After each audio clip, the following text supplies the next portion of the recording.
জন্য অ্যাপ্লাই করছিল, কালকে সকালে ইন্টারভিউ করতেছি আর কি। শহীদ, তোমার একটা এক কালারের শার্ট দিবা, খাইরুল রে পইরা ইন্টারভিউ দিতে যাইতো। এই তুমি দাঁড়ায় আছো কেন? ওর স্কুলে সময় হচ্ছে না, তাড়াতাড়ি দাও। আমার গেলাম বাজে টিকে চেক করবে না। উত্তর দিবি, ঠিক আছে?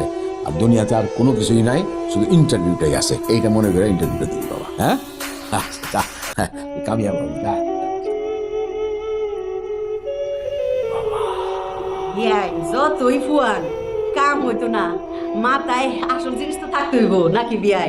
আচ্ছা, এই এত বড় ইন্টারভিউ, খাইরুল রে তো দেখতাম না কোনো লেখাপড়া করতে। হ্যাঁ, একটা বইও তো খুললে বইলা না। হ্যাঁ, ইন্টারভিউ তো ঠিক বা কেমনে? হ্যাঁ, শহীদ আপনাকে নিয়ে রিস্কটা নিলাম, তাহলে আপনি আমাদেরকে কি স্পেশালিটি দিতে পারবেন যেটা অন্য কেউ দিতে পারবে না? ধরুন স্যার, যে কোনো ধরনের প্রোডাক্ট যদি আমাকে আপনি সেল করতে বলেন এবং যে জায়গায় আপনি সেল করতে বলবেন সেই জায়গার যে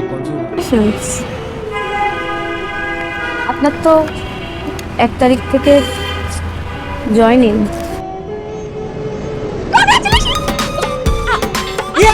চাকরি হয়ে গেছে।